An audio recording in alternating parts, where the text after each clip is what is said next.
Hi, man. So I would say welcome back, but I can't say welcome back because we've never done this before.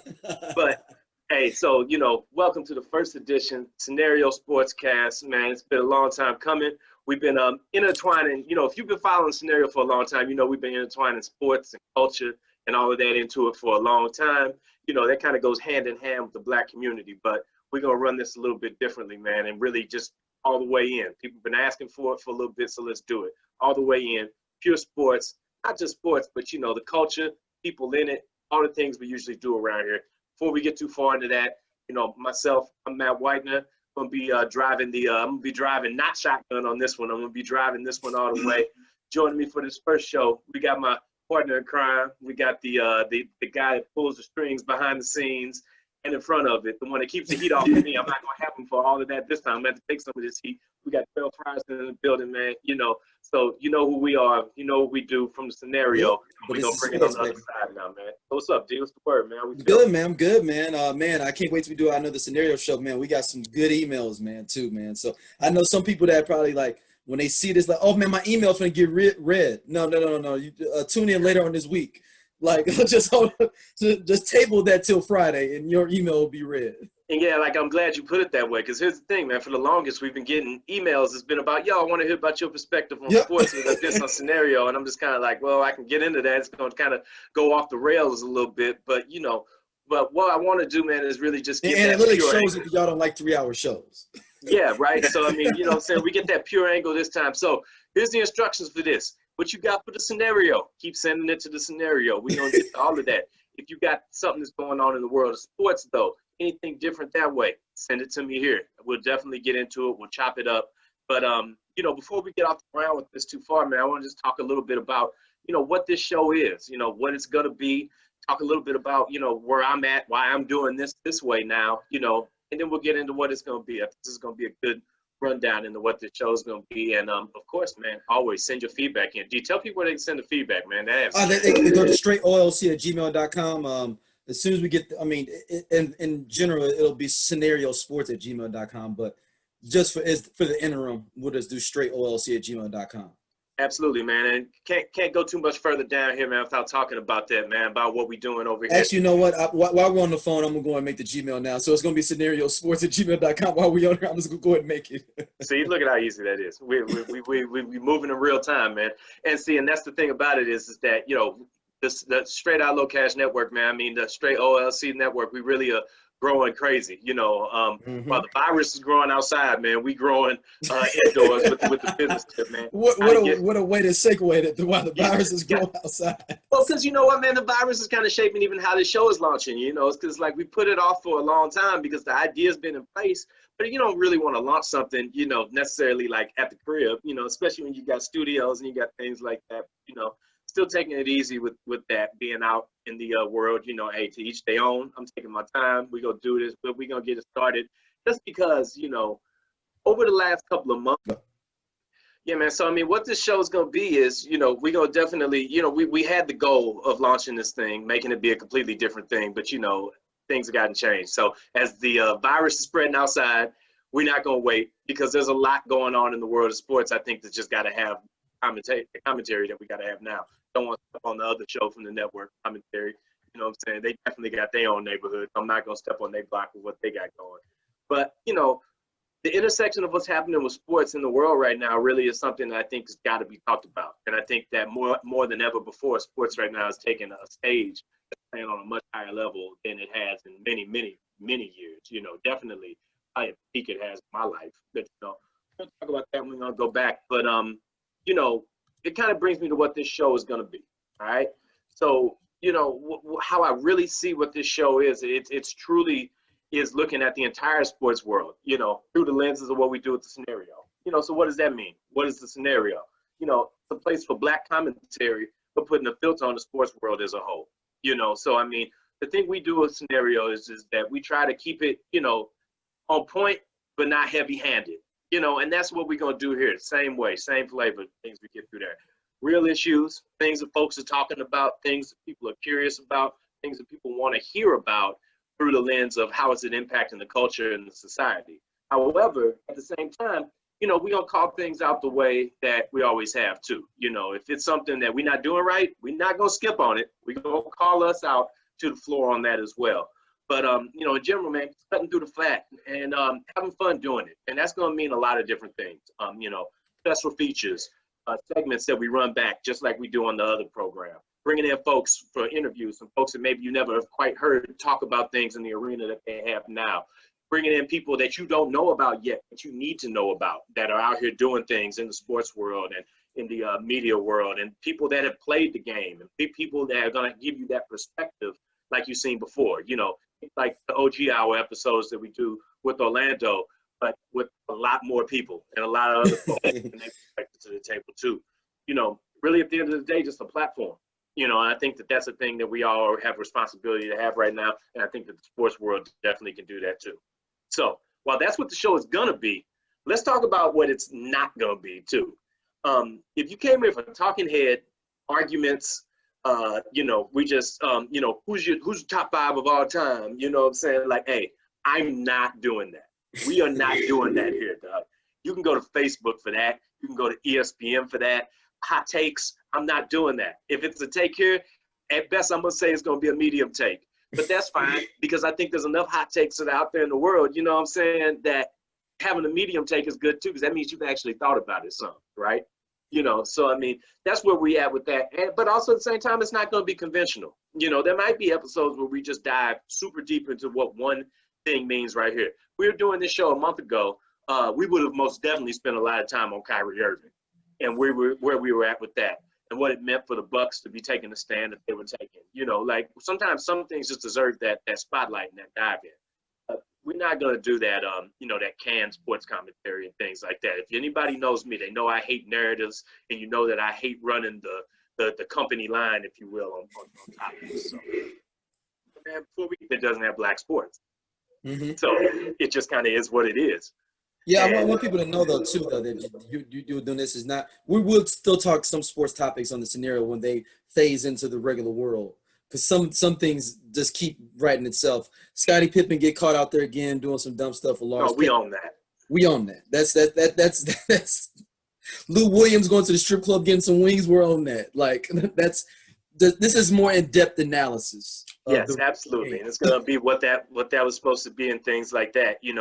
But, it really was an enlightening experience for me, and let me know that, hey, you can go that traditional route. You can do those things. But, I've crafted my career by not doing that. I mean, I've been a writer, freelancer on staff for going on 10 years now. I mean, I've covered professional sports. I've covered collegiate sports. I've covered high school sports. I've done it in radio. I've obviously done it in podcasts, and I've done it for writing for some of the bigger outlets in the country, but not the ones that were going to vet down the voice of what needed to be said. And that's just not what I'm here for. But we will do that here. And I hope that y'all stick around for that commentary and stick around for what that's going to look like, because I promise we will talk about sports in that vein here. And we'll talk about sports that maybe you don't hear as much about in the Black community, but you will hear about the ones that we absolutely do care about. We're going to start with some of that here today as we kick things off, man. Let's go into your background, man. Like, people want to know, like, why should we listen to Matt talk about sports? Like, what makes him certified? Pause the record. Thank you. So then, I'll just go back down my path a little bit. Back in when I came out of college, I came out of college in the recession. Well, the last recession, not the new one, the last one. You know what I'm saying? No, but it's levels to it, because then there's people that got caught in that 9/11 recession too. So oh yeah, no, I'm not that old. So the Bush recession, the 2008. The second Bush recession, because the first one is 9/11. Yeah, you're right. Wow, man. Bush has got a series of them, is with my point. I graduated college. Let's do this. I graduated college in 2008. So, okay. Right when Brother President was trying to lead us back. But gotcha. In the process of leading us back, there wasn't a whole lot of jobs out here, especially for people that were coming out of college at that point. But what I did was I just started writing. I took out what's the first thing I did? I took out a blog spot. Was that blog spot? Yeah. A blog spot at first. Realized that platform wasn't going to do it for me. So, just like so many other people were doing then and have done since, I took out a WordPress and just started building it. At that point, it was called Cheap Seats Please. Oh, and that is my name, you know what I'm saying? So, I mean, that, and I took it out, and I also was getting it right when Twitter was starting to blow some, so got into sports Twitter, started putting my opinions out there. Listen, I was working in a call center. I had a lot of time to figure out all of these things because I was not down with what I was doing there. And I don't even know what I was, like $6.75. I was making like an hour or whatever. Or I don't even know what the hell it was.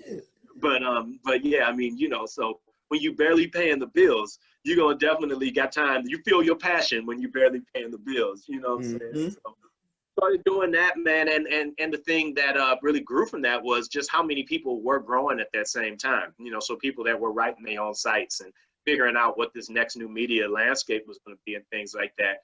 Started growing in Twitter space. The thing I'll say about Twitter is that I don't love necessarily what it's become, but it was what it needed to be for me when it was at that time. Twitter was an amazing point, man. Yeah, absolutely it was. And the funny thing is that while I'm growing on that side, I think that kind of correlates around the time that you were starting to, do podcasts and things initially. So while I was on the writing side, you're doing the podcast thing. But I hooked up with some guys that were all at the same level as me at that time, man. And we a site called the Sports Fan Journal. So I've got Cheap Seats Please rolling, writing on that every day for myself. After the Sports Fan Journal, things started kind of growing from there. Shout out to my man Eddie Masonette. He launched the site. Him, Kenny Macinda, brother by the name of Justin Tinsley, who everybody knows now, for the things that he's doing over at ESPN and with the Undefeated. You know what I'm saying? So I mean, he's just to mention a few people, all sorts of people that have done things from all over the country. And what our vision was just to put together a site where a lot of independent young writers, black and white, with mostly black, kind of driving what we're doing for the culture, but black and white folks came together there. Out to Joe Boland, who's been our editor for years, and Joe came into the picture for me later on in some stops I made, and we just kept growing from there, man. And Sportsman Journal grew. Sponsorships started coming in through there. Our work started to get to other places. A big leap for us came when we hooked up with Yard Barker, who started distributing our things on like pretty much every big major network that there is around the country at that point. So while we're doing that, starting to get the voice through podcasting and things like that, going on a lot of independent podcasts across the country and things of that nature. Started trying to do my first few forays in the podcast and doing things back on Blog Talk Radio back in the day. Which is got horrible quality. Yeah, I mean, but it was like one of the few ways that, when you're not making that money through the game yet, you don't have the studio and all of that. It was a way to start getting those chops up, So this is like 2010, 2011. Yeah, that's the early Blog Talk. Does Blog Talk even exist still? Good, keep going. I'm sure it does in some form. I hope it's picked up a little bit, but yeah, I think it's still there. It's still there. I've done some things with that, not a couple of years back. But, started getting some independent jobs at that point, man. I started doing some things, writing for CBS Online, doing some freelance things, picking up stuff like that. Got some, got a lot of different pieces through things of that nature. Hooked up with some folks on the local tip, started writing. Anybody who knows me knows, what I'm saying. My roots is deep in baseball. It's my family sport. It's the thing I care as much about it as I do. A lot of it's a byproduct of being here in St. Louis, where I say all the time, if you're from St. Louis, you might not be a baseball fan, but you're a Cardinals fan. So, yep, I mean, that is 100% true. It is what it is. That's black folks, white folks, Mexican, anything like that. Everybody's a Cardinals fan in St. Louis to one extent or another.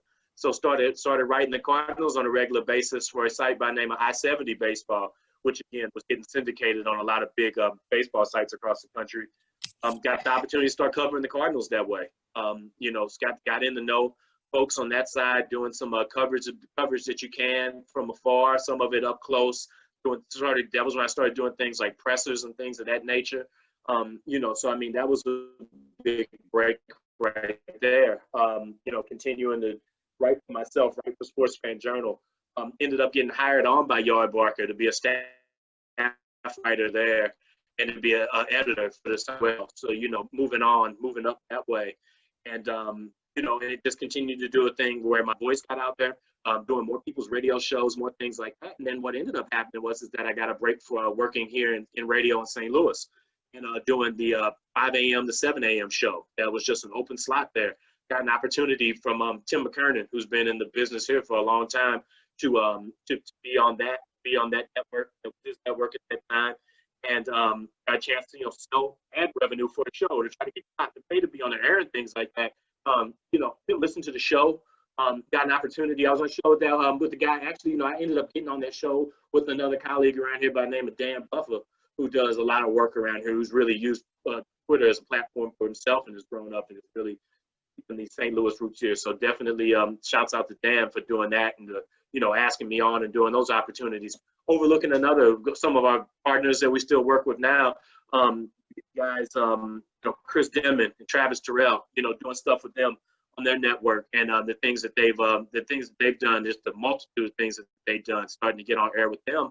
And it grew up into, you know, Tim, going back to Tim McKernan, offering me a spot in producing an afternoon radio show that they were launching with Cam Jansen, who we had on the show here, and TJ Moe, Eric Messersmith, Hannah Yates, and we had a show that we did that was an afternoon drive show, and you know, really was a lot of young folks breaking into the business, different avenues. Eric being definitely the most experienced one, but you know, Cam being a former pro athlete, TJ being a college athlete that had a brief moment in the pros, you know, and all of our being very different people, having different opinions about things like that. But getting involved in that and getting with radio and continuing to write and do all those things, and all the while growing what we are doing here with Scenario, and with kind of what I would say is probably fair to say is a relaunch of what the SOLC network was, as you know, we were going out of that and growing those things up. So that's a long story, as much as I'm comfortable talking about myself for here, but it's just a whole lot of space to put, you know, it's that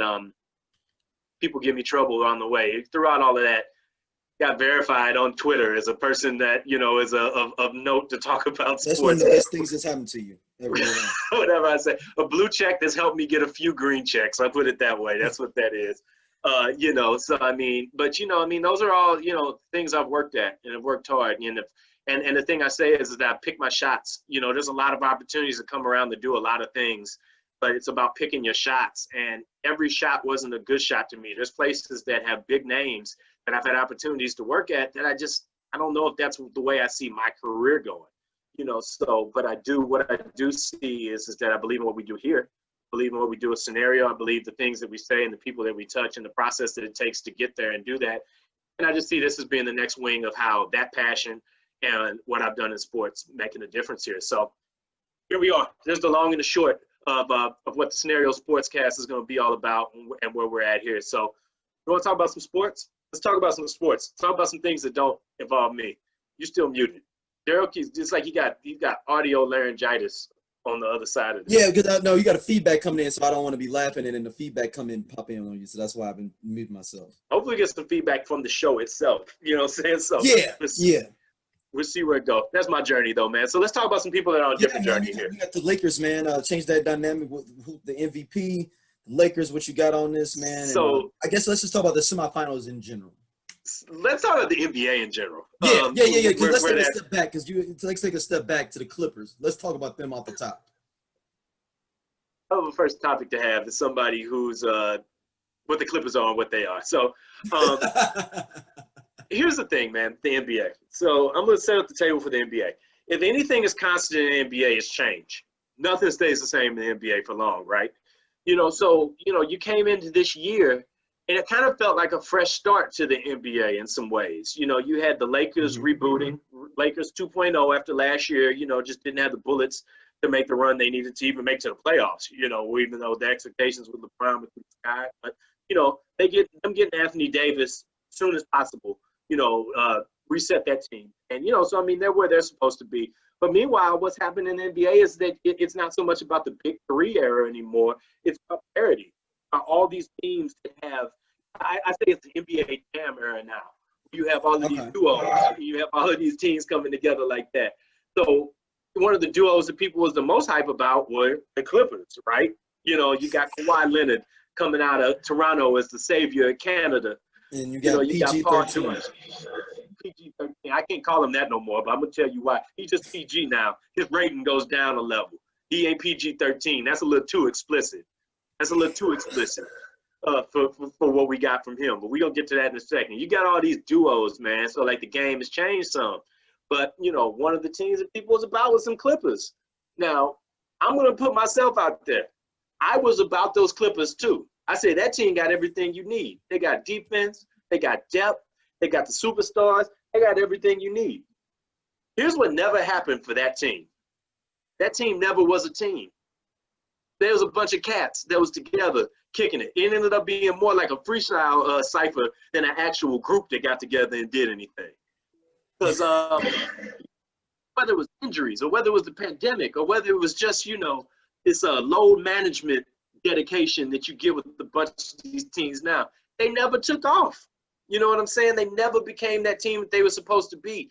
But of course, they went about it the way of saying it was their town now, right? They got the billboards up. You know what I'm saying? The Lakers had a nice run. It's only been 55 years that's been the Lakers city. And the Clippers have been there for, I don't know, at least 30 years, 40 years, damn near probably at this point, and ain't made a peep. Like, let's go back to, man, when we was growing up. Let's name the 5 most prominent Clippers before 2005. Let's say Derek 2010. Derek Harper. Yeah. I'm going to say Danny Manning. Lloyd Vaught. But Derek Harper made the All-Star game. Ron Harper, you talking about? Ron Harper. I don't know what Derek Harper. I'm thinking. You talking about the old Mavericks? The old Mavericks and the old Clippers is all the same thing. Exactly. That melded together for me. I'm thinking Ron Harper. He's the. But here's the thing I'm gonna say: the fact that you had to even just be like, man, it was a dude whose first name I didn't even get right. That says a lot about that franchise and like where they at. So like, let's do a Dominique Wilkins for a quarter of a season. So let's do a history, a brief history of the Clippers. So Lloyd Vaught, Pooh Richardson, Elton Brand was there briefly. So Michael Olowokandi. So let's do this. No, I want to get to the Olowokandi era in a second. Okay. So this is a team that's just been ass for as long as possible. Mm-hmm. I mean, when you talk about, let's talk about the 4 big sports in America. The Clippers are perennially among the top 5 most ass franchises in America while I was growing up. I mean, the Cubs would be above them, right? Yeah, but I mean, the Cubs at least had some prestige behind them. Every once in a while, they had an Andre Dawson or a Ryan Sandberg or something like that. I mean, Clippers had Lloyd Vaught, bro. Yeah, I mean, Eric Piatkowski. I was thinking, that's what I was trying to think of, Eric Piatkowski. That's exactly what I was thinking. Sean Marks. Like, these are Sean Rooks, I'm sorry. These are like the Clippers. And then they finally get the number 1 pick. And what do? We say, oh, man, LA, the Clippers got the first pick. They got a chance to make some noise, man. They can take Paul Pierce. He from Inglewood. You know what I'm saying? Like, that's a good look. They can get a cat from the crib. Who did they take? A 7-foot center from Pacific, who I'm still not 100% sure where Pacific is at, Michael Olowokandi. So you already know that ain't going to work. So then what do they end up doing? They end up making a trade. I say, oh, man, the Clippers finally made a smart move. They traded for Elton Brand with an equally ridiculous franchise, the post-Jordan Bulls. And what do? It means absolutely nothing. All they do is surround him with is a whole bunch of cats from high school. You get Lamar Odom, Elton Brand, Keon Doolin, Quentin Richardson, Darius Miles, and Michael Olowokandi. This is your team. But that was an exciting team to watch, though. Yeah, that was an exciting. They made 30 wins more exciting than any team has ever made 30 wins. I agree. It didn't mean nothing. It was flash and dash, and it didn't do nothing. They had their headbands. They was doing their headband thing. You know what I'm saying? Like, they got to cover a slam. I guess that's hot. Whatever. You know what I'm saying? That is one of the hottest covers of slam, though. Let me not. No, you're right. But it doesn't mean anything. So then they get Chris Paul eventually. After he basically just got, the cock block of the century from going to the Lakers. You know what I mean? So then they get Chris Paul. They drafted Blake Griffin. All right. So that was the thing. But here's the thing. They drafted Blake Griffin. That was the right pick at the time to make that pick. But in the process, they passed on Steph Curry and James Harden. Whatever. That's one of the most Clippers outcomes you can have. But yeah. So you get Chris Paul. You get a DeAndre Jordan. You get a team that can do some stuff, but they continually hit a wall. And now here's the pop culture reference I got for you. Have you been watching Lovecraft Country? Yes, sir. We do a review. If you go to Lando Cal Experience, you can check out our review show. We do. So the Clippers are that scene where that car drives into that invisible wall and just destroys itself. And it just flips up in the air, and it's just like, damn, what happened? You know what I'm saying? That's the history of the Clippers in a nutshell right there. Yeah. Because that's what continued to happen. They would get to a point, and they would just run. It didn't matter who they was playing. They ran out of gas. So we thought that now, for some reason, that Kawhi Leonard would be the magical. Actually, Kawhi Leonard and PG, just PG. That's his name. Just PG. Would come out there and it would turn things around. You got two cats that's from California coming out doing their thing that's going to be in the mix. Yeah. But so here's the thing we all forgot. These are the Clippers. Like we I was get just out of gonna our say way. These are the Clippers, right? So we get to this point where this series is going on, and it's like in the first round, it's like, damn, the Clippers about to lose in the first round? And it's like, no, they're going to pull it out. They're going to pull it out. They'll be all right. To Utah? So they played. Utah and the Jazz played in the first round. I mean, Okay. Utah and the Nuggets played in the first Okay. Okay. Right. The Clippers played. But the Clippers, they just played Denver. Lost to Denver. But no, I'm thinking about the first round. The Clippers played in the first round. The Clippers. It seems the series went so long, and it got the Mavericks. I'm sorry, they played the Mavericks. It looked like for a second, like Luka Doncic was going to flame them, and then what was going to end up happening was they were going to get sent home by Luka in his first trip to the playoffs. But then when it happened, they get to the they move on, and it's like, oh, they're gonna get the Nuggets. Don't worry about it. That was just a rough bump in the road. It's not gonna happen. They up 3-1, and then they're down 4-3. You know why? Because they're the Clippers, bro. So the Clipper curse is real, basically. So here's my thing. I think it's real. I really think the Clippers curse is real. That's a long history of the Clippers to say I think the Clipper curse is real. And at this point, I'm prepared to scratch them off next year too. I think that another Clipper rebuild is ahead because they're gonna realize they're gonna say, listen, man, Kawhi and them gonna be like, hey, listen, man, we can't do this. I'm going over to death row. Kawhi might make that move over to death row and say, hey, I'm out. I should have came over here a couple years ago. I'm out now. You know what I'm saying? Yeah. I mean, on top of it, go ahead. I was gonna ask you a question about that. So no, go for it. Shoot it. Yeah. So with this, is Paul George one of the most overrated players because of this? Because he ain't got no dog in him. I don't know if you saw the clip where they said people was like rolling their eyes at him in his post-game speech. Oh, if it's okay with you, can I read that? Can I read that post-game thing to us here just to make sure that we all are, aligned with what happened with that? Yeah. I just want to point it out. All right, let me pull it up. Internally, we've always felt that this is. I've got it. Internally, we've always felt that this isn't a championship or bust year for us. We just didn't have enough time together. Yeah. Hey, that's the most anti-championship mentality I've ever heard verbalized by somebody that's making $25 million+ a year. Ever in my life. That's real. You know what I'm saying? Like, if they're going to take up that type of space, man, I would have rather had a team that had – just let the Mavericks go, man. At least let the Mavericks play the Nuggets. At least that would have been some, some back-and-forth fire between Jamal Murray and Luka. Just get out the way. If you're – there should be an opt-out clause where we could say, hey, man, is this y'all year? Because if y'all don't feel like y'all can win it all, don't even show up. We'll send somebody else. So, I don't know, man. But here's the thing. Your question about is he overrated? I'm going to pit him against a player who I think is underrated at the same time. Nikola Jokic, the Joker, is a better player than Paul George, for sure. Like, there's no, for me, there's not even a competition about it. But Jokic is so underrated that people are surprised by what's happening right now. And he's been balling. He's been balling out this entire playoff series, and now people are realizing it. I think that Jamal Murray is the cat that came out of nowhere and really put folks on notice. Not came out of nowhere, top 10 pick, but put folks on notice. So, I don't know, man. Paul George, if anybody – here's the thing. Paul George is falling into the realm of where people don't have expectations for him anymore. And that's the worst place to be. Here's the thing. I would rather be LeBron or Kevin Durant or one of them cats than to be the cat that don't have any expectations. He's on the no expectations all-star team now with James Harden.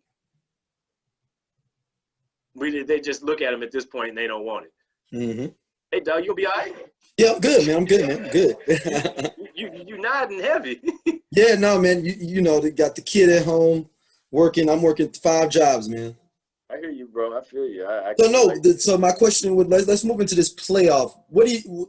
We talked about a little bit with the Lou Williams chicken fiasco at the Magic City. But overall, with this full bubble, how are you feeling about it? Period. Man, I think it's fantastic, right? You know, I mean, it's like this is what needed to happen. They had to do it. Lee came back, proved it worked, and they, so far they're keeping everything tight. We've had very few incidents as we were, because what we were on the lookout for was the incident watch. Well, we had the one with the one brother was a House.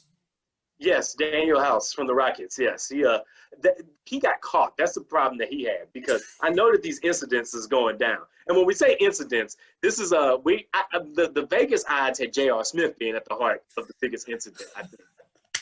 But we got to the point where Daniel House had the first incident with dealing with the staff and things like that. But overall, I don't understand why he got in trouble for it. If everybody's in the incubator, shouldn't it all be fair game with everybody if you all inside the bubble? I mean, I don't know. Like this is one of those moments. This is one of those moments where I feel like you being the black commissioner of sports would make sense, because it's not going to be about sports. It's just going to be about activity. Yeah. Like, if everybody's tested her, she's actually testing me. She's the doctor, one of the doctors or one of the nurses or something. We good. I mean, I don't think that they signed a no fornication clause to go into the bubble. Right. I ain't no harm, no foul for me. I ain't got no problem with it. I think the bubble been a success though, bro. I think it's been exactly what folks needed. I think the challenge is going to be down the road about how they get the season started again. But we can cross that bridge when we get there. Yeah, and I'm sure the NBA's thinking that too. Like we'll cross that bridge when we get there. Yeah, the NBA was real generous this first time around. I think they're gonna get real pimpish the next time around about getting the thing started though. Like the NFL been real on the slide about how they've been doing it. Mm-hmm. Like you hear, there's no bubble, but we're gonna have a lot of control. And you look at Cowboy Stadium yesterday, and they got at least 10,000 people in Cowboy Stadium yesterday. At least they're on TV. I was looking, I was like, man, that ain't no 2,000 people. That's a whole. They got some folks in them stands. I want to hear the real number, but that's how it go. But before we turn the page on the NBA, man, yeah, the Lakers. Here's what's happening with the NBA right now that I dig is that you got all these collisions. All four teams left standing are collisions of different things, right? Mm-hmm. Like the Celtics had a plan to put together. They got all of these cats that they done groomed. They done brought in, they superstar. They're supposed to take it to the next level, 2.0. After Kyrie didn't get the job, they brought Kemba in to do it, and now it's working. They in the Eastern Conference Finals. I could have told them that was gonna work. When they Yes. They got, they got Gordon Hayward back now, who is also a part of the capitalizing on it. But you got the cats they done groomed, put the team together, the deep squad that's there. You got the Lakers, who you already see that plan. Prosper behind LeBron and make it happen there. That's a formula that's worked for at least the last 15 years. So just ride that out, and wherever LeBron gonna go, some wins are gonna follow. Much to the chagrin of Laker fans, who are having to begrudgingly watch LeBron carry their franchise to a title, and to the chagrin of LeBron fans, because always remember, these are two different parties that are operating together, who've had to go to the Lakers and had to dealing with the Lakers for a moment too. But this hasn't exploded as much as I thought it was. Like having those two sets of people. We're gonna talk about this on one of the upcoming shows about the greatest Cold Wars in sports, because this is a Cold War. The Kobe's death actually brought them together. It was like it's kind of like the Berlin Wall, where it was like like that wall sitting there. It's like, oh man, we might as well be one nation now. Yeah, they I don't know. I still think that there's a little bit of I'll put it this way. The divorce is going to have a lot more sparks than the marriage. I'm just going to put it that way. Okay. So when he leaves or when it's over, that's when we're going to really find out how they really feel. It's just going to go. When LeBron leaves LA, I'll put it this way. Either he's going to be retiring or he's going to be going to another team. I wouldn't put a third Cavaliers trip behind him, because why not? But who the hell knows with LeBron? Well, LeBron, there's LeBron, and then there's the NBA. It's whatever he wants to do. And there's everybody else. But when he's done, whether it's retirement or whatnot, there's going to be a whole group of people who have to decide what the NBA means to them at that point. Either they go hitch themselves to the next young superstar, because we're in the players before teams era, where you had these people that are just fans of players, and that means that they just are fans of teams by default, which is not the world I grew up in. But we'll talk about that later. But Mhm. but then you have all these Laker fans who will still be Laker fans, and they'll realize what that. They'll be Anthony Davis fans at that point, because Anthony Davis is probably there for the long haul. But get back to the point about what we were talking about there. You got the Nuggets, who are kind of like a sleeper, who's breaking through, who has a dynamic duo in Jokic and in Jamal Murray, who are coming of age, who are super young. Like Nikola Mhm. Jokic is only 24 years old, and he feel like he's 24 going on 38. Because he got that look like he gonna smoke a pack of squares and He's drink a Eastern six pack European. after each. Every Eastern European person looks like they're 35 already. That's true. That's true. But he's Everyone. 24. He's 24 years old. He's like an avocado 24 years old too. Where that Yeah. avocado been out for about 10 minutes and is looking old, but it still tastes good. That's Nikola Jokic. And then finally, at the end, you got the party crashers, which are the Miami Heat. And I'm just gonna put it this way: Miami Heat are the Wu-Tang Clan of the NBA. Okay, explain this to me. I'd like They to gritty. dive into this. Hey, they gritty. They got a bunch of cats that just came from different parts or different sets who's coming together. Cats you ain't never heard of. Cats has got like a different type of swag. You got Jimmy Butler, who everybody written off as like a B-level superstar, who now is like that gritty front man. He's like that front man where it's kind of like damn dog, this dude is the face of the squad. You know what I mean?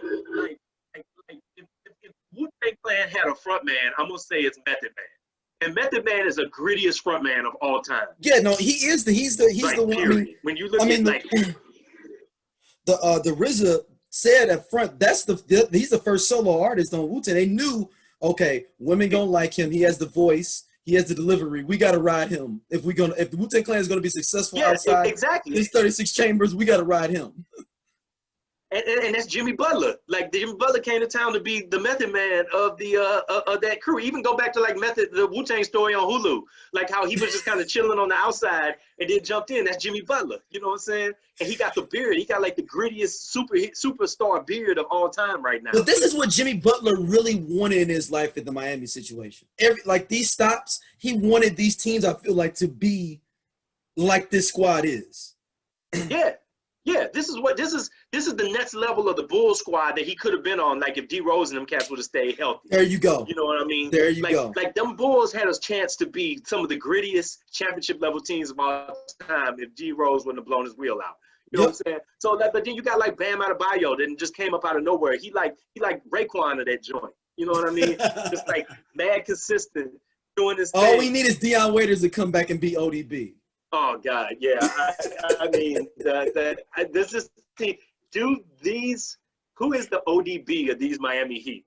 Do they have an ODB? Deion Waiters, he's not there. Deion Waiters' spirit is yes, the ODB he's not there squad? at all. He's just, you guarantee he's in Miami right now because isn't he suspended like for the year? No, he's playing for the Lakers. But I thought Waiters is on the Lakers, bro. He came back and played for the Lakers. Okay, because I know he said the Lakers roster. The Lakers roster is next level wild. Like it's the ODB of this squad is Jay Crowder. He's just coming in raw, doing his thing. You know, you got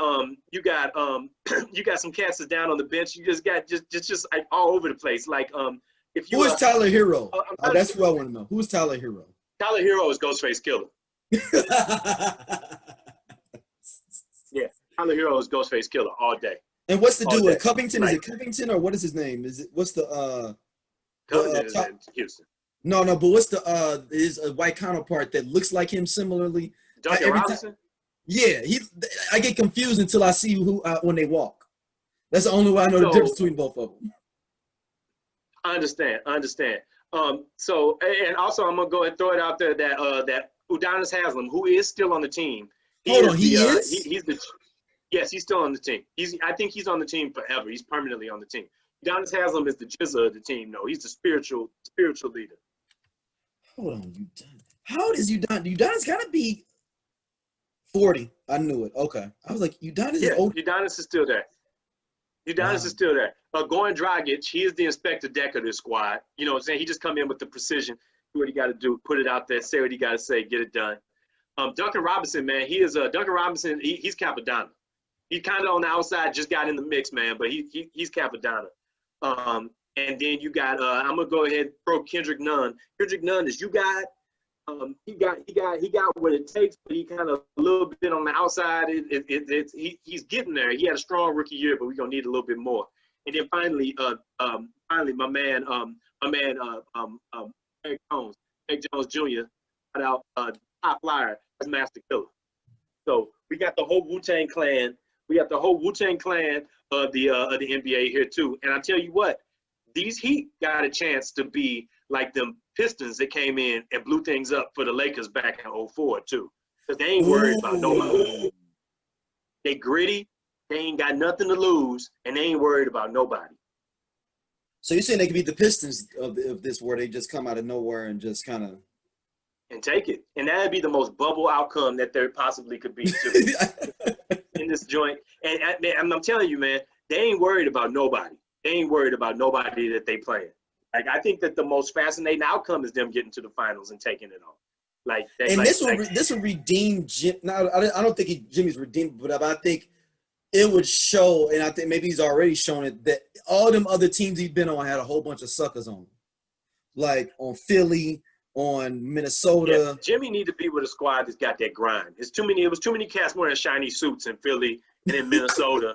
And I think that the time in Chicago it just was time to get out of Chicago. Yeah, like, I get that one. I get the Chicago came up with the Jimmy Butler trade, though. They came up with the trade. You know what I'm saying? They made that trade on draft night and got guys, you know. But yeah, Minnesota was never a place for a cat like Jimmy Butler. You know what I'm saying? Like, that just wasn't what he was there for. So when D'Angelo Russell is being embraced coming into the door by Towns, that's all I need to know. Yeah. When Towns met him at the airport, like, oh, I'm like, we've got to the point now where D'Angelo Russell is being greeted at the airport? Okay, well, this is he was holding them signs like he was the rental car company. Like, oh, this team. And sure enough, this team, that's why they got the number 1 pick in the draft this year, too. So, like, you know, all those things is related, man. All right, man. Let's shoot over to the NFL real quick, man. To football. Yeah. So like, what do you that we think this got bubble, a complicated man? Like this relationship with as a people. Yeah. I was talking to Dub earlier. He was saying, "Fuck NFL." This off top.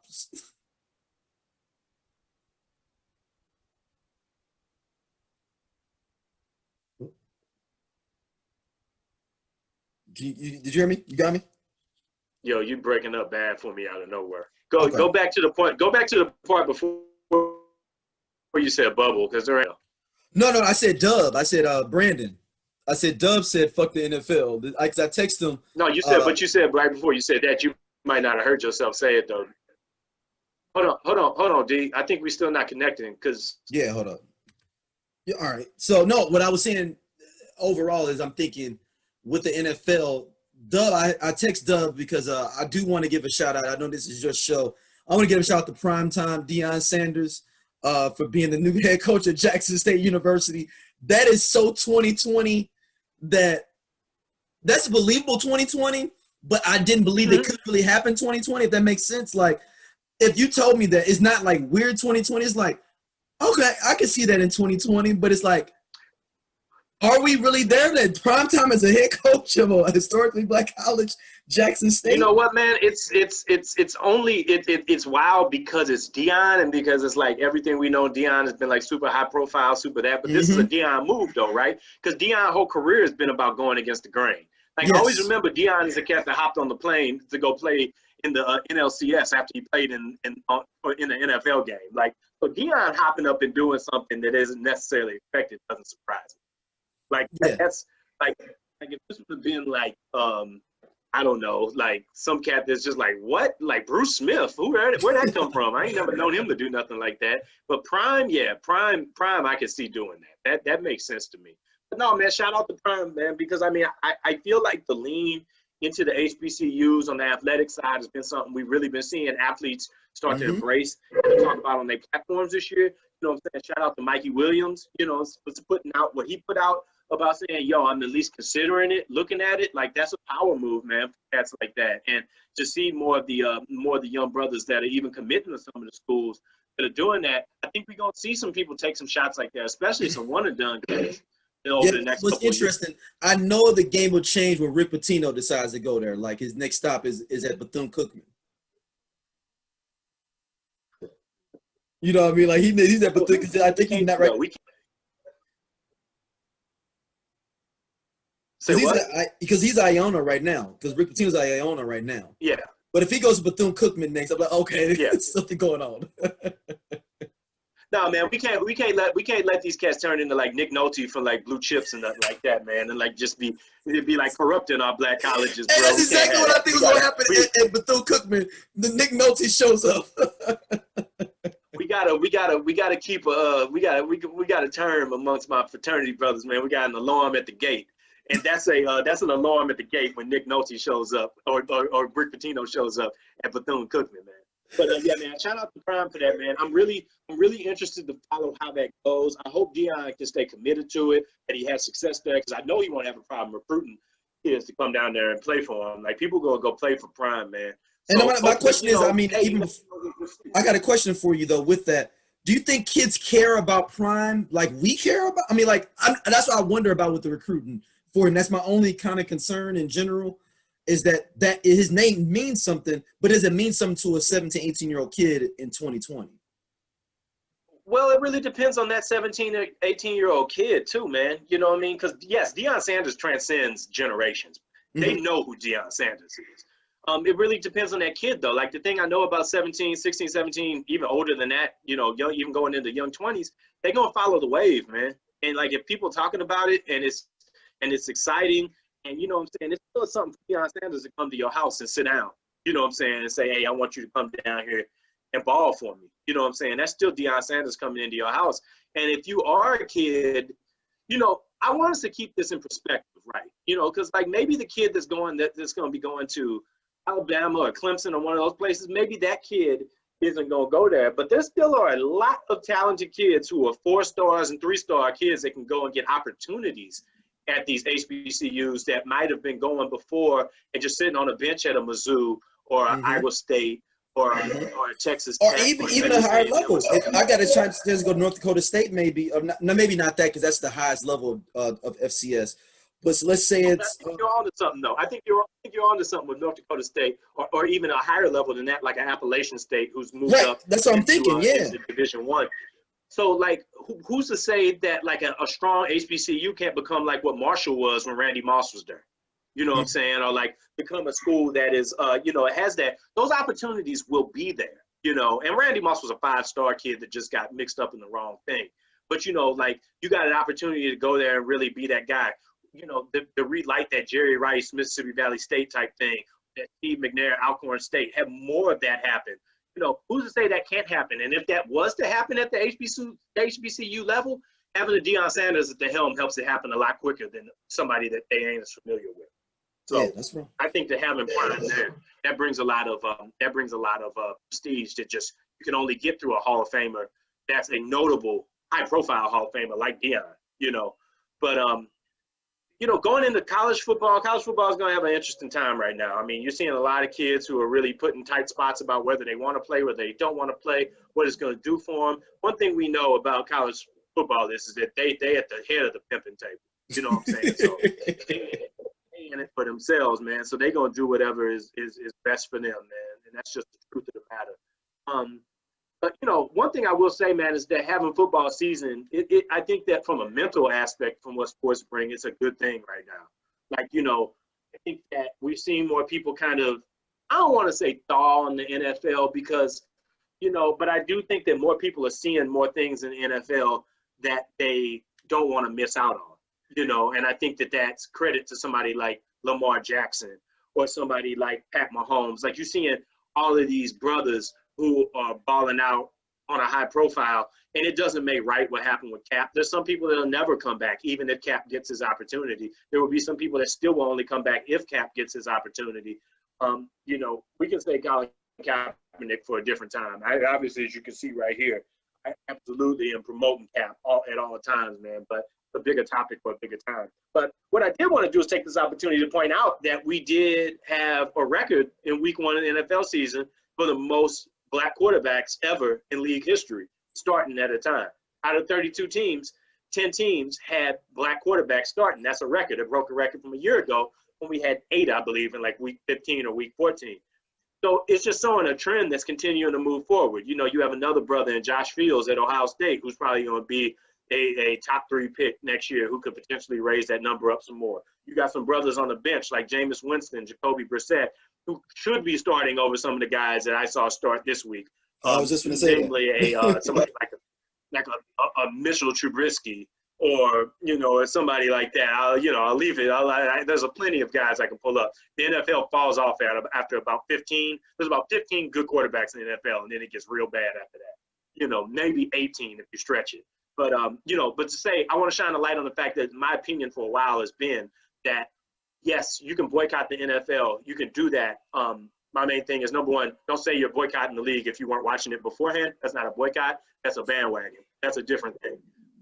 But if you are on the fence, I still think there's a lot of brothers that are playing the game that need our support and that need us to view it and need us to watch it and continue. You can still see some black thriving and prosperity in a place that we've been locked out for a long time. That was well overdue.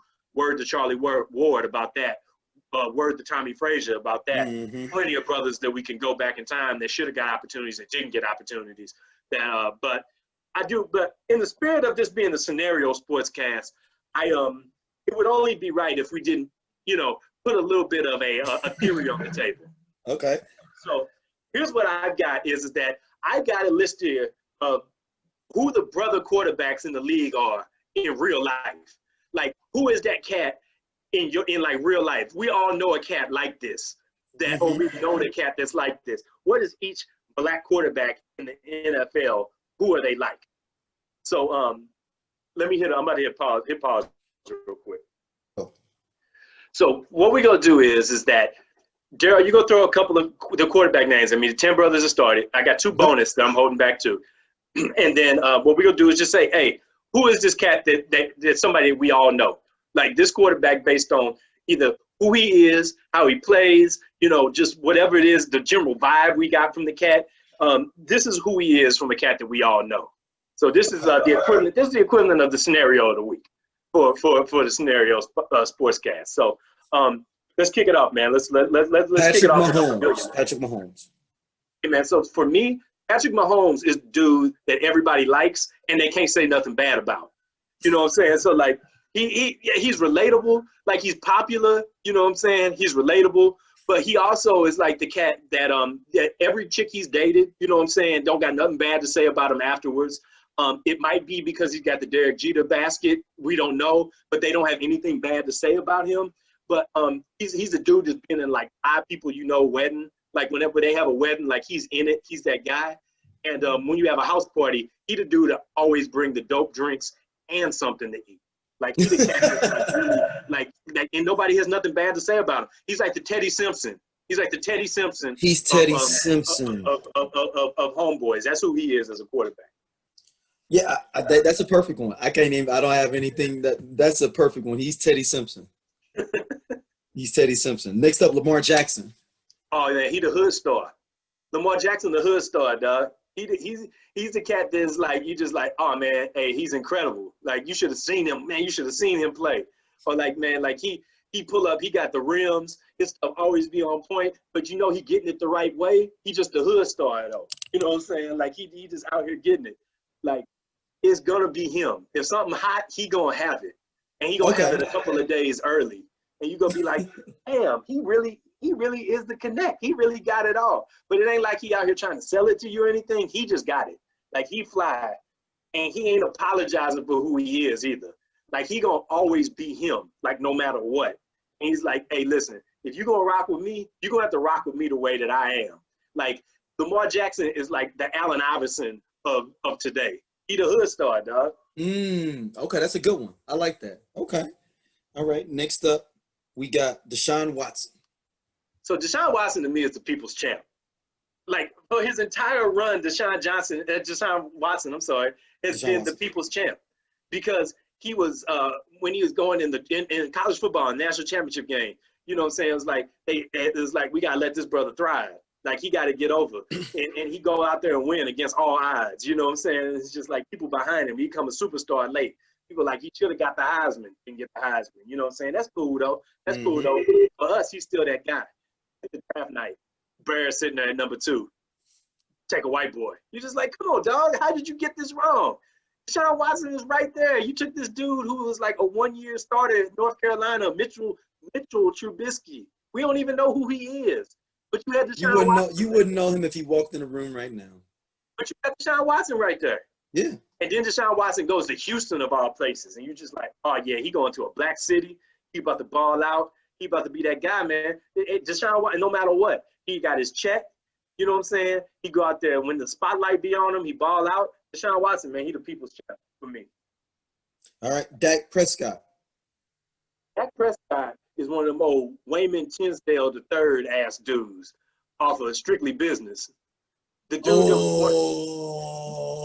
dude that was wearing that suit to the club. Yeah, you talking about Joseph C. Phillips? Yup. In that movie, yeah. Yup. He old Wayman Tinsdale III, like he. And he's a Republican too in real life. Exactly. And we looking at him and we just like, hey, dog.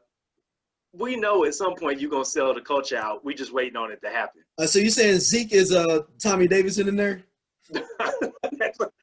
Dallas Cowboys strictly business comparison is an interesting thing. But yeah, I mean it doesn't not make sense. Like here's my thing, man. I'm not saying that Dak Prescott isn't a sellout. I'm not saying he is a sellout. I'm not saying he isn't either. There's some sellout potential there with Dak Prescott. It's a to be continued. It's to be decided. TBD. Like Dak gonna take a bad deal and not help other cats get money. That type of thing. And he gonna do it, and Jerry Jones gonna end up on top. And don't know that's not what anybody wants.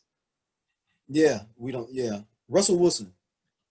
See, you know on this program we got a long history of Russell Wilson.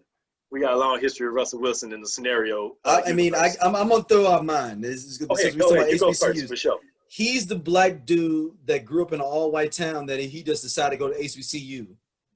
Oh, that's even better. That's better than mine. You got it. That's better than mine.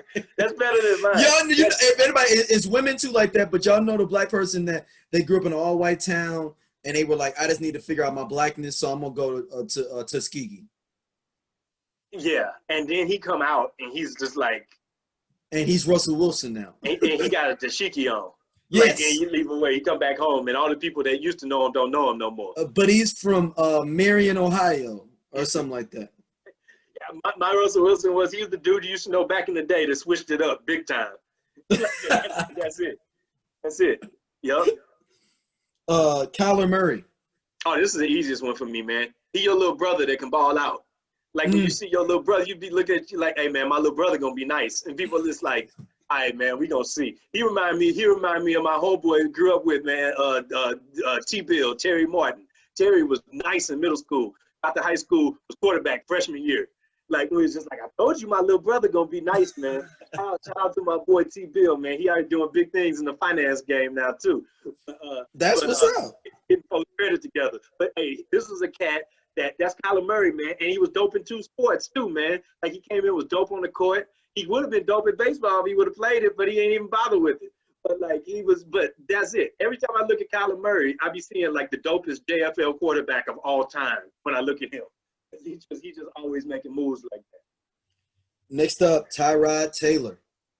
See, all right, Tyrod Taylor is complex. There's a lot of things about Tyrod Taylor, I'm gonna say. But for me, Tyrod Taylor is the dude at the party that you don't know from where.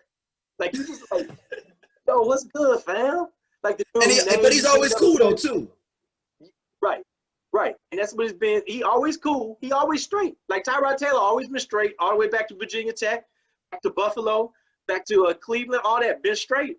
But you just always just like, dog, I know you. And this is what happened to me. I was watching Hard Knocks, and then Tyrod Taylor was on there getting the team together. And I was just like, yo.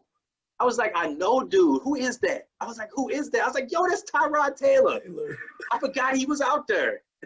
Like, that's Tyrod Taylor. He the dude that you know. You don't know from where. All right. Dwayne Haskins. All right, man. It's time to bring in another scenario, a scenarioism into this. Dwayne Haskins is the cat that's happy to be there. He's the happy to be there cat in the crew right now. He could blow up in the crew one day. He could become that cat. But right now, he playing for a football team that don't even have a name. And he's starting. And he got a dude that they paying a lot of money breathing down breathing down his neck, and Alex Smith, who then came back from the dead. Right now, I think they shouldn't even. I think it's actually a crime that even letting them play. Like I think it's a bad scene. It's definitely a bad scene. I feel like this isn't going to end well. But Dwayne Haskins right now is the happy to be here cat in the crew.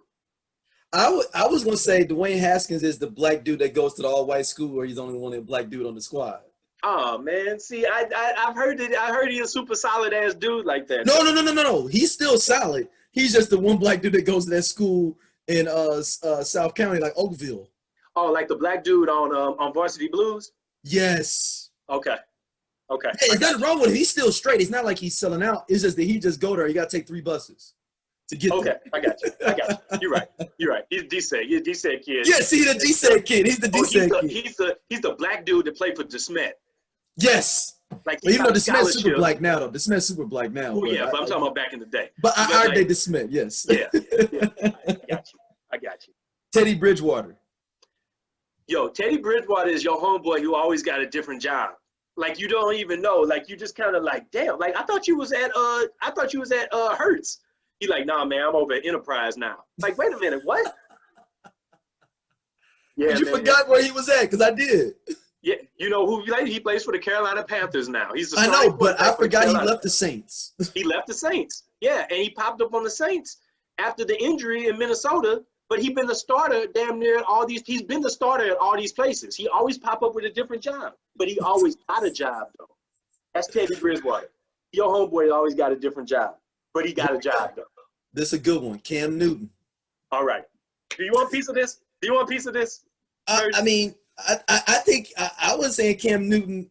Cam Newton may be the guy that did go to DeSmet. Oh, no. For me, Cam Newton was both the most complicated one, but also the easiest one too. Okay, go ahead. Newton is that dude that you know always be doing the most. Like everybody know a dude that always be doing the most. Like a dude to show up in like the wrong gear for a set, or like a dude to show up and be extra loud, turned up before everybody else do. But then he low key be on some shit though too. Like he be on it. Like he be hey. He do be knowing when it's gonna hit. Like he got a fire ass like connect where he always get the J's, or like he can always like be like, oh man, hey, what y'all want? I just came up on like a case of Grey Goose. Like what? Okay. You're doing the most. You're doing the most again. But then he wears those Air Jordans to his job interview. Yes, exactly. like the dude, like he the dude to be at the gym that be having like the headphones on, that be rapping all loud, you know what I'm saying, getting his reps in all loud and stuff like that. He always got to be on something first. Like, and he's rapping Akinelli's Put It in Your Mouth. Right. It's on like, top of that. Bro, it's like, bro, this is definitely a family environment. Like, you know, the cat you don't want to be in line behind like at Chipotle because he's just like, let me taste that salsa. Is that good? Let me try that. Put some of that on there, but not too much though, fam. And it's like it's taking like 10 minutes to like order at Chipotle. You know what I'm saying? Yes. Yeah, that's that cat. But he low-key be on some shit though too, right? You know what I'm saying? So like he extra as hell, but he both kinds of extra. He the dope extra and the annoying extra all at once. That's a good one for Cam. So I got two bonus brothers that we got to get in the mix as well here. So the two bonus brothers is, number one, I can't leave Jameis Winston out. Jameis Winston is that cousin that either be at the cookout or at the wedding that you got to keep an eye on. Because he gonna be the one that's gonna drink before he come and while he there. And he gonna turn up. Oh man, shout out to my boy Trail. This is funny. One of my homeboys had a birthday party in down in Dallas, and his cousin had never left Memphis until his birthday party, and he took the bus. He was throwing shrimp cocktails over the VIP into the crowd of women. And keep in mind, he wore a Memphis Grizzlies jersey in there over the top of his polo. Mm-hmm. This is a dress-up spot, but he made sure his Memphis Grizzlies jersey was over the top of the jersey. Like, you got to watch him. He's like, man, everybody watching, man. That's the first thing he said. Like, it's my cousin. He ain't been nowhere. Everybody just watch out for him. Yeah. He also went behind the place where you pay to get in and plug this phone into the charger. See, so like where you pay to get it, went behind it and put his phone in the charger. That's perfect. That is Jameis Winston right there. That's the Jameis Winston that we talking about right there. All right, my last cat, man. Last cat. The cat that see it, and this is gonna make sense. Jacoby Brissett, Okay. who was a starter last year, who Mhm. got put on the bench behind Phillip Rivers this year just because Phillip Rivers was out there. And one of the biggest bullshit moves of the year. Mhm. But Jacoby Brissett is that cat where you say, man, how was we related again, fam? Like, who cousin? You're somebody, you're supposed to be here, right? You like, yeah, I'm good. Like the cat that be at your house for like Thanksgiving. And it's like, yeah, and you don't know how we got there. yeah, but it's like he related to somebody, so it's cool. Like it's good, but you just don't remember how y'all related. Cousin Pete almost. Cousin Pete. Yep. Cousin Pete. That's real. So that's who our brothers is, man. We behind our brothers, supporting them in the NFL, man, doing their thing right now, man. But definitely. All right, so before we wrap things up, man, there was a couple of cross sections, I'll say, in the culture and in the sports world. So I feel like this is like about to fall into your sweet spot in particular here about that. But it's one of them times you see that headline and you be like, hold up, what? And so my hold up what headline of this week at least was Michael Jordan has a NASCAR team With one race. with one racer. Yeah. So the basically the background of it is, if you haven't heard, is that Michael Jordan and Denny Hamlin from the NASCAR gang. Yeah, he's a Hall of Famer, right? Isn't he a Hall of Famer? One of the great NASCAR races of all time that come together to put together a NASCAR team. And of course, and I think that really the thing that first stood out for me about it is that they're doing it around Bubba Wallace. And I know that this hit us both in different ways, so I'm gonna let you go first because I've got some thoughts. But I know you got some thoughts. Yeah, at first I thought initially when I first heard it, I was like, hold on, what's that white man he doing business with? Because I saw Denny Hamlin, and I forgot for like 10 seconds that Bubba Wallace was black. Like it only took me like 10 seconds. And I was like, oh man, that's the black dude. The Black Lives Matter car. Yeah, right, of course. The noose in the garage. Yeah, okay. Remember though, they told us it wasn't a noose, so it's not. So it wasn't. That was a noose. That was a noose, but it's all good. You know what I'm saying? That's real convenient that this news pops up right when he's got the Black Lives Matter car. But all the other weeks that when he was just shucking and jiving, being a regular black guy there, you know, hanging out with everybody, you know, it wasn't no nooses nowhere. So the thing for me that immediately, right, when I thought about it right away, I was just like, boy, that boy Mike will find a way, won't he? Like to take advantage of something. Because he's not doing this for money. This is strictly for ego. Well, you know what?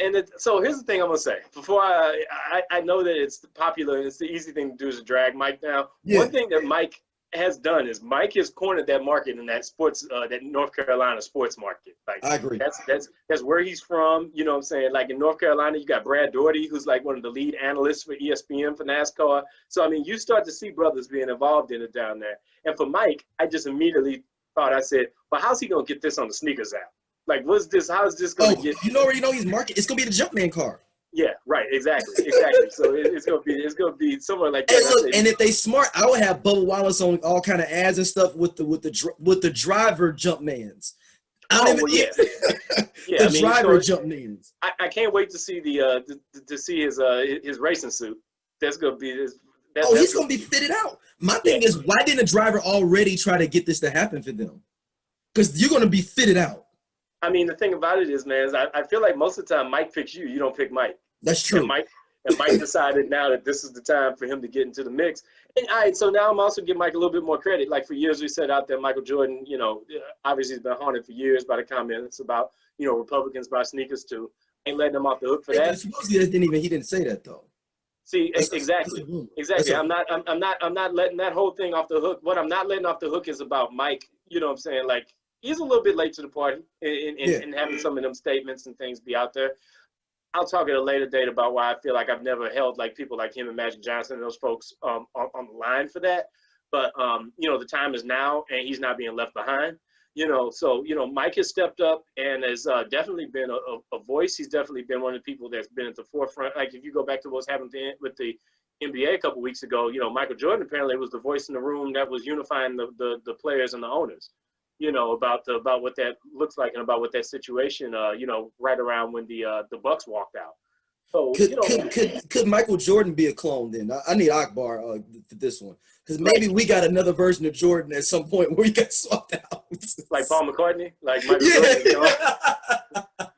I don't know, man. I'm gonna choose to say that the brother. Google that, people. Google that, because that is an amazing whole wormhole to go down. If you want to go down a Google wormhole, the Paul McCartney clone thing. That is an amazing story. Yeah, check out. We had a couple episodes of Scenario ago. We dived into that one, but no, I'm gonna say, Mike. I'm interested to see what's gonna happen. Mike's presence has grown. Obviously he's put his name out there in places. In baseball. If you don't, I'm saying Mike is. Jordan, the brand has become big in baseball. He's gotten behind some of the younger players that are there, definitely behind some of the black players. So, it kind of follows the course, but it's an opportunity. And it's an opportunity I'm happy to see a black owner be involved in that, and especially one that's got the power of Michael Jordan. It's not just anybody. You can't pressure Mike and push Mike to do anything that he don't want to do. So, more power to him for doing that and getting into the mix. Now, going in the other direction, I'm gonna throw this out here too, because I know you got some thoughts about this. Kobe Covington in the UFC. So last weekend, Kobe Covington fought Tyron Woodley. It was a situation that I knew wasn't going to work out very good for Tyron, and what did he say, man? Tyron Woodley's like one of the greats of all time, man. St. Louis born, Mizzou guy. World champ, two-time NCAA champion, world champion UFC. I mean, there's nothing else from the two, but he's 38. You know what I'm saying? And he's fighting Kobe Covington, who's 31, who's in the prime of his game. Tyron's past his, man. And it's just not the time for that fight for Tyron. And he took the loss. And it was a bad loss. I mean, if anybody saw it, and so it looked like it was a bad loss. I mean, he barely put up a fight. He couldn't get established himself. And clearly Covington was the better dude. Yeah, he got TKO. Yeah, he had to give up his rib. Something happened with his rib. Now, here's the thing, though. Tyron was fighting with the culture on his back, though, too.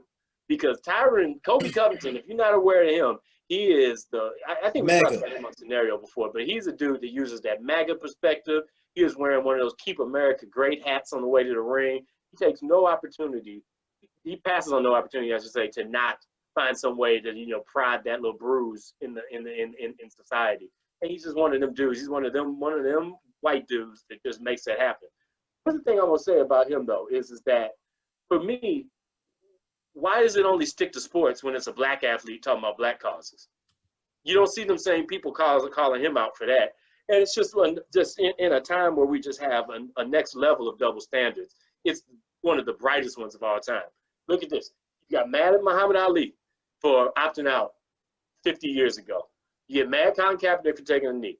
You get mad at Kirk Flood for saying, I don't think I'm going to play because this isn't right. This isn't the way it's supposed to work out. You get mad at every other form of protest except for when it's a white dude saying that's putting the rhetoric at you up. It's just hypocritical, dog. It's just over the top hypocritical. Yeah, but also you got to understand and remember that who owned Dana White is a big mega dude himself. So he's absolutely. And he knew it was going to get paid. And they really kind of paid. Tyron have actually kind of played itself really by leaning into the Black Lives Matter and making it that kind of fight. He kind of played into their hand a little bit of like how they wanted to kind of spin, because UFC is kind of spinning itself into being the alt-right like organization. I don't know how that happened in the last like 2-3 years, I feel like, but Dana White going that direction has kind of pushed that group of people that were like, the guy that hates the NBA, that guy that's like, I don't want the NFL if they're doing protests guy, they can have a home at UFC. It basically feels like for their sport now. So this is Covington's stance on this. He says is that Tyron Woodley is standing up for lifelong criminals. Black Lives Matter is a complete sham. It's a joke. You're talking about people who are complete terrorists and criminals. These people are not hardworking blue-collar Americans. They're bad people. They're just criminals. He says Tyron Woodley is a communist. He's a Marxist. He stands for criminals. He hates America. And that's why he got broke tonight. And then he went after that and said something about, he's calling out LeBron James for being spineless and doing all this, which then prompted a whole bunch of basketball players. KD, I love KD's response. Kevin Durant says, who's this again? Who's this guy again? But it's just like, and here's the thing. Let's just call it what it is. It's trolling. It's trolling on the highest level because this dude understands he can play his character and he could do it. And what it is it's a crossover what WWE's been doing for 30 years. You know, word to the We Coming For You podcast, they definitely have tackled this in many different ways. It's what WWE has been doing for many years. And since we know that's theater, we don't call it to the middle as much. But, you know, now this guy's doing it at a time where, you know, it's real. You know, these is real pressure points that he's hitting, and you know what he's trying to do. So, I mean, just like any other troll, what you got to do is you just got to step on him. And I hope that the next person he runs out here against is Kumar Usman again, and he gets his jaw broke again, because the time before last when he fought a brother, he got his jaw broke, and he said and tried to, you know, beg his way out of it. So, you know, if there's anybody in sports to root against in real life, it's Kobe Covington. But at the same time, don't give him the press or the attention to buy into that bullshit that he's spitting, because he's spitting it just to get underneath your skin. Yeah, it like I said, Dana White has figured, and you know what? I wonder if he thought, like, before he probably really, especially when Brock Lesnar and when he had Rampage, that height of UFC in like the late 2000s, where like everyone at pay-per-views you couldn't go to bars without them being packed. You know, it was a big deal. But I think he realized that he can never beat boxing, but I can make me a niche where I can always get paid and never have to worry about a pay-per-view ever not being sold. Well, sure, and I think that's what he's leaning into more. Yeah, I mean, and you know what? Honestly, I mean, you know, he's following that blueprint that's been out there forever. You know what I'm saying? You could go way back in the day to, you know, to the fights with Joe Louis. You know what I'm saying? I mean, and you know, go way back into the days of Jack Johnson and all that. It's always been, you know, a pit of brother against a white boxer, and let it, you know, be what it is. It's why my homeboy father said, man, Rocky, the most unrealistic movie of all time. No way that brother would have come in there undefeated and got beat by that white boy. Never at all. So, you know, it just kind of is. If his name was Rocco and he was Hispanic, maybe. Because in the 80s, that's when they start, Roberto Duran start coming out, Hector Camacho, all them cats start whooping our ass.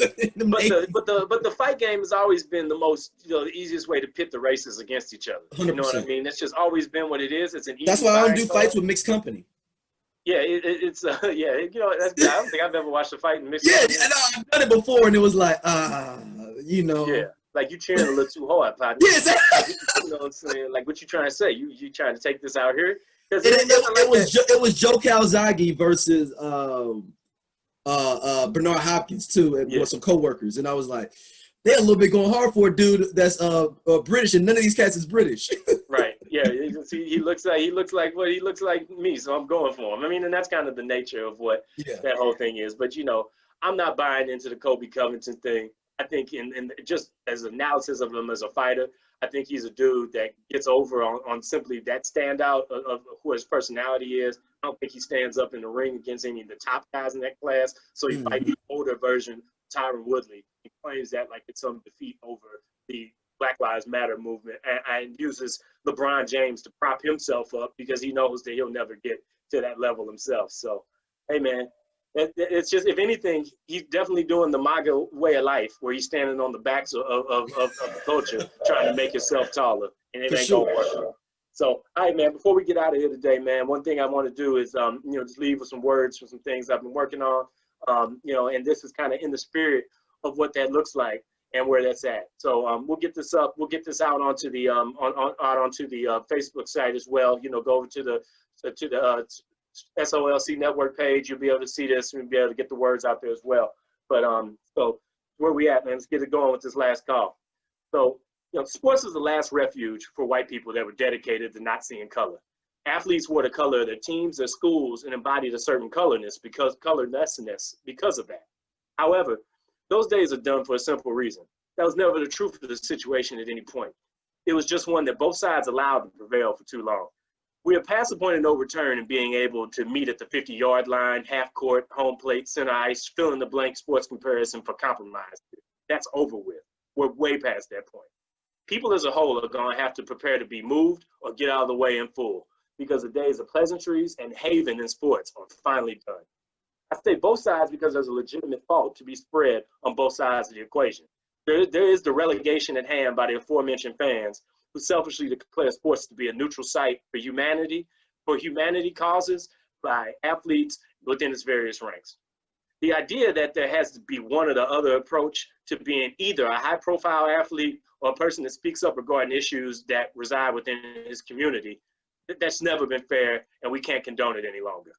On the other side of the coin, there have been waves of athletes that didn't use their voice to speak on issues and could have affected change within their world for far too long. There are eras where it was easy to see why there were thoughts that sports could be a haven from the hard truths and from that are unavoidable in other parts of society.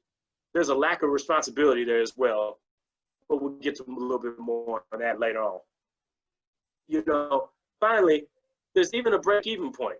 People that legitimately didn't consider some of these issues because, like it or not, it fell into a blind spot in their worldview. People that aren't necessarily against the type of social and civil movements that we've seen within sports, or never even thought to embrace them within the realm of it before either.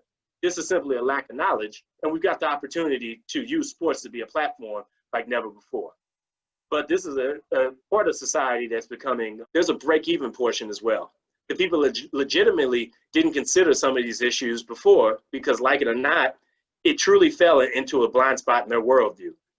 People aren't necessarily against the type of social and civil movements that we've seen within sports, or never thought to embrace them within the reality of it before either. This is particularly interesting and increasingly obsolete sector of the sportsverse as well. Let's put a pin in that group for a moment, because we're going to get back to them and what they need to be about next. So where does this leave us now? This also puts us at a point of not being able to use a broad brush to paint over these situations either. First of all, I hate cancel culture and what it brings. It recalls things of relevance, but then attempts to remove them well after the fact. The hard truth is that there's no place for that in the unique role that sports plays in moving the yard markers for racial equality and putting the curtain back where those issues are rooted. So, you think that Jackie Robinson was about cancel culture? Roberto Clemente, Bill Russell, Muhammad Ali? Hell no. If anything, they're about recognizing the issues in the moment and not covering up where they came from. Because by doing that, you undo all the good that comes from showing how we got here in the first place. The idea that one shouldn't use their station in any part of life to make it a better, more humane place is ignorant, and there's no two ways about that. So, in closing, sports will no longer be anybody's relief from reality.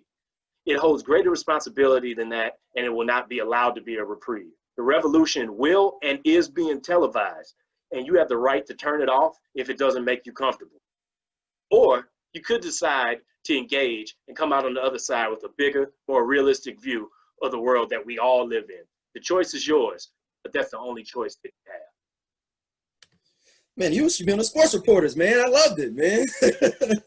I hate that. It felt a little sports reportery after I got into it, but it needs to be said, man, and that's what it's all about. So, Darryl, man, hey, we got something off the ground. Let's see where it goes, man. I know, man. We'll see how many people, especially the Covington stuff, man. MAGA all the way. Yeah, exactly. Yeah, y'all come. I got time. Come for me. I got time to talk about it. Again, man, that's what we're doing. But hey, appreciate you, brother, for joining on for the launch. Yeah, man. And the email is scenario sport, not sports. Somebody take the sports part. So it's a scenariosport@gmail.com. All right, that's what it is. That's the man coming for your stuff before you even got it. He heard me through the internet. Was like, I'm registered in that email now. Right, exactly. So, all right, man. Well, hey, peace to you, brothers. Appreciate y'all logging on, checking it out. We'll be back next week, fresh edition of Scenario Sports. Peace.